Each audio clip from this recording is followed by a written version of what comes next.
Happy Thursday. Today is Thursday, September 3rd, 2020, and our daily Bible readings come to us from Psalm 149, Exodus 9, 1 through 7, 2 Corinthians 12, 11 through 21, or you could have read Psalm 119, 33 through 40, and then Ezekiel 24, 1 through 14, once again, ending up with 2 Corinthians. And today, I want to talk about how to clean a pot, specifically how to clean a cast iron pot. So, like everybody's grandparents, right, used to have cast iron skillets and cast iron pots, right? And if you were in the Scouts, you had these big cast iron Dutch ovens, and they kind of fell out of favor, right? Well, because they're big and heavy, but everybody fell in love with cheap, light, like Teflon coated pots and everything. But cast iron's coming back, right? And so I'm fortunate to have like this cast iron skillet and some other cast iron things that were actually belonged to, like, one of them was my grandmother's.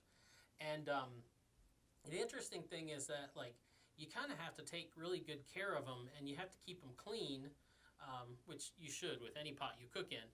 But sometimes you get old cast iron pots, and people will find them and like just toss them out because they're old and they've got stuff all over them and they're all covered with rust.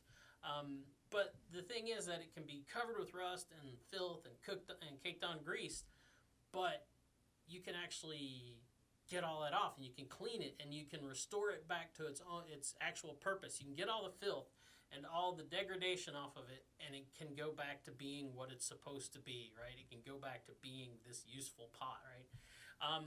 And the amazing thing is, like, because it's a big, heavy cast iron pot, you can just take it and throw it in a fire. I remember at one time this guy I knew that was talking about this lady, old timer, right, that had all her cast iron stuff, and whenever he would like burn his yard clippings, like branches and stuff off his trees, she would come with her cast iron pots and skillets and ask him to throw them in the fire. And first time she did it, he was kind of like, whoa, that's a bad idea. This thing's gonna get real hot.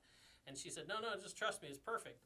And so he would throw them in there, and sure enough, it would burn off all the filth and the rust and everything, and just leave this pristine cast iron that she could just clean up real quick, put a new seasoning on it, and then put it back into service, and it would be as good as new, and it would be able to fulfill its purpose once all that rust and corrosion was just all gone off of it. And so that's the thing about it. One thing for certain is you don't want to be cooking in those pots that are covered with rust. If you find one of these pots and it's covered with rust, you sure as heck don't want to cook your food in it, because then it's going to be all full of rust. Who wants to make a good stew and then stir it up and just find that it just tastes like filth and rust and iron? You don't want all that stuff caked on it, so you definitely want to cleanse it with the fire and then season it, and then you got this good pot that can fulfill its purpose, right? It can live up to the ends that you intend it to live up to, right? So what does that have to do with the daily Bible reading? Well, today, I'm so glad you asked.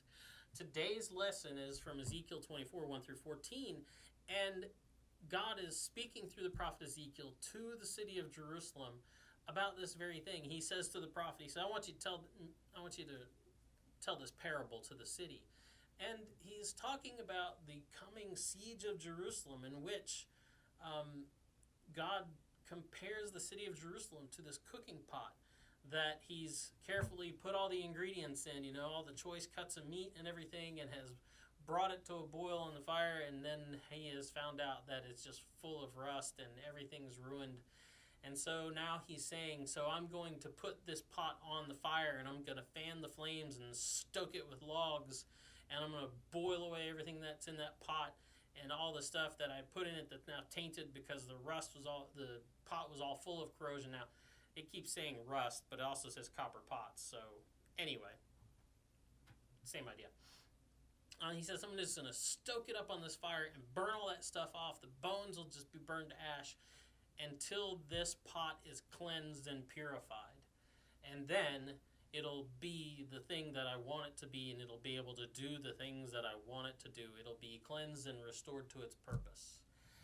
And so that's what Ezekiel's talking about. It's the same idea that, in order for this pot of Jerusalem to do what it's going to be able to do, it has to be cleansed of all its filth and all the rust. And the rust, as Ezekiel is saying, is really kind of this blood guilt that they have, this burden of their guilt and their injustice that is going to be cleansed from them and purged from them. But here's the thing, and this is what's kind of frightening, is that at the end here in 13 and 14, actually 12 through 14, he says, "In vain I have wearied myself, its thick rust does not depart, to the fire with its rust.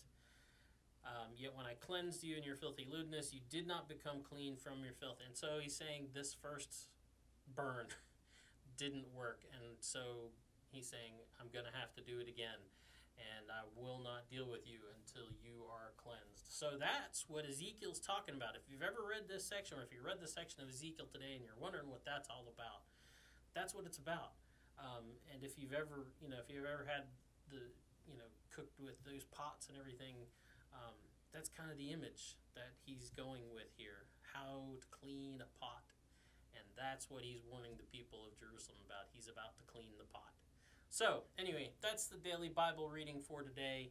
And we will be back tomorrow. Actually, Stuart Huggins will be back tomorrow. And he said he's not going to do a psalm. So we'll see. We'll see what he does. I'm interested to hear what he's going to do. Have a good day, and we'll see you later.